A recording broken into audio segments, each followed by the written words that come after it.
जैसे पयम हमेशा बोलता था, कंसिस्टेंसी इज द की। बिल्कुल बिल्कुल, ये बात। और मोहित काफी बार मेरे YouTube लाइव में भी आता था और वो जिस चीज आंसर करता, राइट मोहित? राइट राइट राइट, बहुत सारे YouTube लाइव देखे हैं भाई, वो शाम वाले, रात को रात वाले। हाँ, वो तो पर्सनली क्योंकि मेरा एक बहुत ही अच्छा दोस्त है मोहित, एंड मैंने उसको एम्स 2024 में मतलब बहुत मेहनत करी थी, उसने मुझसे भी ज्यादा मेहनत करी थी। Let me tell you all, आज मैं इसको रिवील करना चाहूंगा, उसने बहुत मेहनत करी थी, but unfortunately due to certain circumstances वो थोड़े से रह गए। पूछना चाहूंगा आपसे कि आपने जब तैयारी करी तो क्या क्या चीजें एग्जैक्टली आपने याद रखी? स्ट्रेटेजी तो वैसे नॉर्मल ही थी, जैसे बाकी फार्मासिस्ट के एग्जाम के लिए होती है कि 20 क्वेश्चंस फार्मा से आने थे और 80 क्वेश्चंस फार्मा से आने थे। तो फार्मा पे कोलोजी और सूटिक्स पे मैंने फोकस ज्यादा किया था। बहुत बच्चे पूछते हैं कि सर टाइम कैसे मैनेज करें, क्योंकि मोहित मैं जानता हूं कि आप भी मेरे साथ रिसर्चर रहे हैं मास्टर्स में। मतलब अगर हम कुछ करना चाहते हैं ना, फिर वो हो जाता है अपने आप ही, उसमें करने की जरूरत नहीं पड़ती हमें कि हमें टाइम मैनेज करना है। बस हमारा मन होना चाहिए कि हमें ये सब्जेक्ट पढ़ना है, तो अपने आप टाइम कहीं ना कहीं से निकल ही जाता है।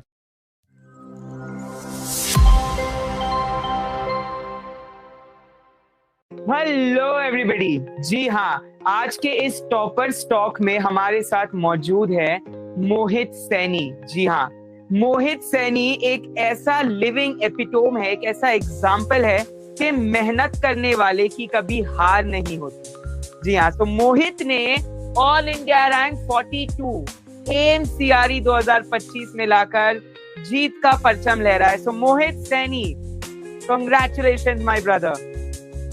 थैंक यू भाई, थैंक यू। Heartiest congratulations. तो मोहित, जब आपने इस एग्जाम की तैयारी करना शुरू किया, क्या एक्सपेक्टेड था कि अंडर 50 रैंक आएगी? नहीं, बिल्कुल नहीं था, बिल्कुल भी नहीं था। अंडर 50 तो 100 था, पर 50 तो बिल्कुल नहीं। अच्छा, 50 तो बिल्कुल नहीं था। अब मोहित, ये रिजल्ट आया करीबन कल रात के 10 बजे, तो आपने रिजल्ट कब देखा और आपका रिएक्शन बताइए थोड़ा सा। रिजल्ट मैंने सुबह देखा, आज कल रात को नहीं देखा मैंने। मतलब स्टार्टिंग जैसे मैंने देखा तो मुझे लगा कि मतलब स्टार्टिंग से आराम से देखा मैंने। स्टार्टिंग में ऐसे रोल नंबर आया ना, तो फिर मैंने एक एक स्लाइड इधर की, एक एक वर्ड देखूंगा स्टार्टिंग में। सबसे पहले 2 लिखा हुआ था, फिर मेरे को मार्क्स में, तो फिर मेरे को लगा कि 2 के बाद बस 3, 1 ऐसे ना लिखाओ, 4, 5 लिखाओ मार्क्स में। तो फिर 2, 6 लिखा हुआ था, फिर खुशी हुई एकदम से कि हाँ अब तो हुआ। फिर मार्क्स आए तो फिर कॉन्फिडेंस आया। फिर रैंक देखी साइड में, तो रैंक थी 42, तो फिर रैंक थी 42। बिल्कुल बिल्कुल बिल्कुल, that's an amazing and a proud moment for you, your family. क्योंकि अपना मी पर्सनली, क्योंकि मेरा एक बहुत ही अच्छा दोस्त है मोहित, एंड मैंने उसको एम्स 2024 में मतलब बहुत मेहनत करी थी, उसने मुझसे भी ज्यादा मेहनत करी थी। Let me tell you all, आज मैं इसको रिवील करना चाहूंगा, उसने बहुत मेहनत करी थी, but unfortunately due to certain circumstances वो थोड़े से रह गया।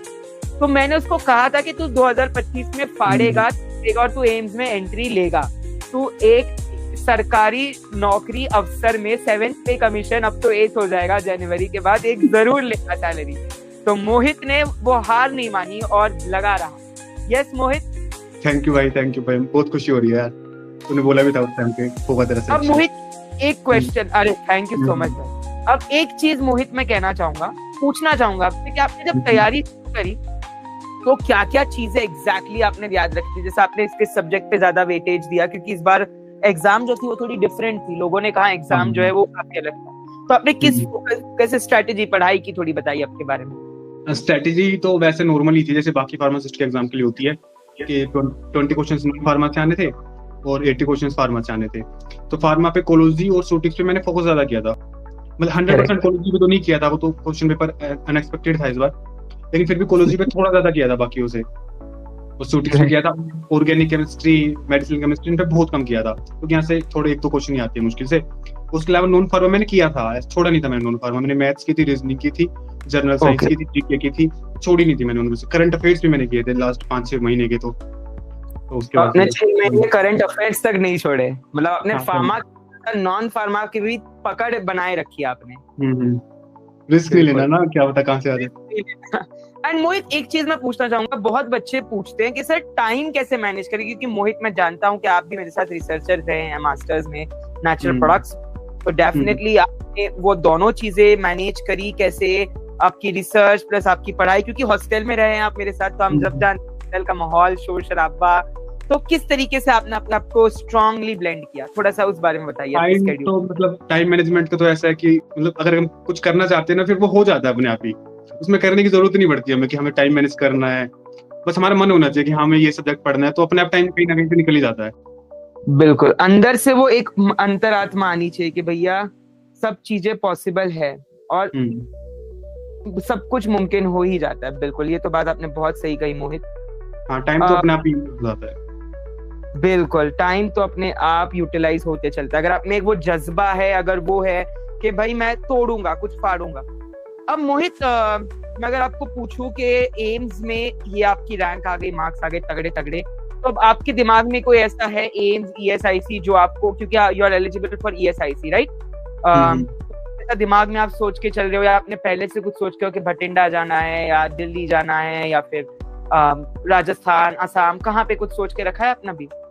हाँ, दिल्ली तक का थोड़ा सोचा हुआ है मैंने, क्योंकि दिल्ली मेरे घर के पास में भी है, तो दिल्ली का मैंने सोचा हुआ है। करेक्ट, बिल्कुल बिल्कुल, बहुत बढ़िया। तो मोहित, आपकी लाइफ कैसी रही है प्रेपरेशन के टाइम पे? आपको कुछ ना कुछ डीमोटिवेशन, ऐसा मोमेंट आया मेरे मार्क्स नहीं बन रहे, मैं मॉक टेस्ट दे रहा हूँ, आप मेरे पास बार आए थे, आई स्टिल रिमेम्बर, आपने कहा था मैं पिछले साल के पेपर दे रहा हूँ बट पयाम मेरे मार्क्स नहीं सही हो रहे, मुझे कम आ रहे हैं, कहाँ लैक हो रहा है, तो आपने कहीं ना कहीं आप दुखी रहे होंगे, कैसे उससे आप उभरे, बाहर कैसा है उस दिक्कत से? मतलब देखो, जब मॉक टेस्ट में जब मार्क्स नहीं आते तो ऑब्वियस सी बात है कि थोड़ा डिमोटिवेशन तो होता ही है कि मार्क्स नहीं आ रहे, पता नहीं क्या होएगा, क्योंकि बाकी लोगों के आ रहे होते हैं मार्क्स, हमारे नहीं आ रहे होते। करेक्ट, ये कि एग्जैक्ट जो हमें देना है ना, एग्जाम जो हमें देना है, तो एग्जैक्ट वो मॉक टेस्ट वही थोड़े आने वाला है, उसमें वो पेपर अलग आने वाला है। हमारी जो मेहनत है वो कहीं ना कहीं काम आती ही है, चाहे कितने भी मार्क्स कमाए, कुछ भी मेहनत तो तुम्हें करते ही रहना, तुम करते रहोगे, धीरे धीरे मार्क्स इंप्रूव हो ही जाते हैं अपने आप। इतना उसकी टेंशन नहीं मॉक टेस्ट वगैरह की, वो धीरे धीरे अपने आप इंप्रूव हो जाते हैं मार्क्स, बस तुम लगे रहो।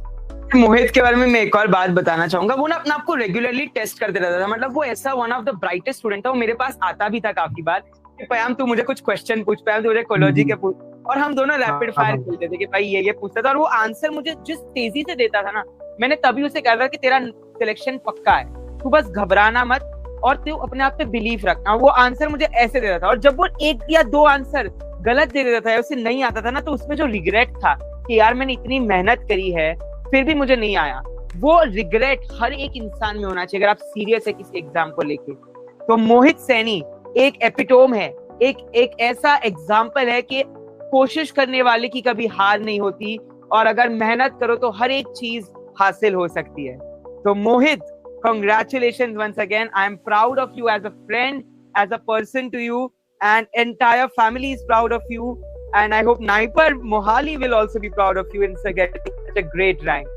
Thank you, Bayam. Thank you, भाई. Thank you so much. And lastly, मैं before end करूँ तो कुछ मैसेज आप देना चाहेंगे हमारे जो अपकमिंग एम्स एस्पायरेंट है, जो मे भी आगे CAPF MS या जिपमर या कोई और एग्जाम की तैयारी कर रहे हो गवर्नमेंट की, कि आपके एक्सपीरियंस से कुछ ऐसे गुरु मंत्र आपकी तरफ से, क्योंकि आप पूरे जर्नी में मैंने आपको देखा है और आपने उस फील किया है, तो उस आज एक्सप्रेस करिए थोड़ा सा उसको, क्या सजेशन देंगे आप? मैं एक लाइन में बोलना चाहूँ तो मैं बोलूंगा कि मतलब मॉक टेस्ट में तुम्हारे मार्क्स कम आ रहे हो, तुम्हें कुछ किसी टॉपिक में तुम अटक रहे हो या फिर कुछ भी हो रहा हो, तुम हार मत मानो, वहाँ पे तुम कंटिन्यू लगे रहो, मेहनत करते रहो। तुम्हारे एक एग्जाम नहीं निकल रहा, गवर्नमेंट का 2 नहीं निकल रहे, पर तुम्हारे निकलेगा, कहीं ना कहीं तुम्हारा सिलेक्शन पक्का होगा। तुम बस लगे रहो, खुद पे एनालाइज करते रहो, कंटिन्यू मेहनत करते रहो, बस कंसिस्टेंसी इज द की, जैसे पयम हमेशा बोलता था, कंसिस्टेंसी इज द की। बिल्कुल बिल्कुल, ये बात। और मोहित काफी बार मेरे YouTube लाइव में भी आता था और वो जिस चीज आंसर करता है, राइट मोहित? राइट, बहुत सारे YouTube लाइव देखे हैं भाई, वो शाम वाले, रात वाले। तो बहुत अच्छा लगा है मुझे मोहित आपके इस रैंक को लेके। कांग्रेचुलेशन वंस अगेन, एकेडमिकली की तरफ से भी आपको बहुत सारे कांग्रेचुलेशन, एंड आई होप आप लाइफ में अच्छा करें।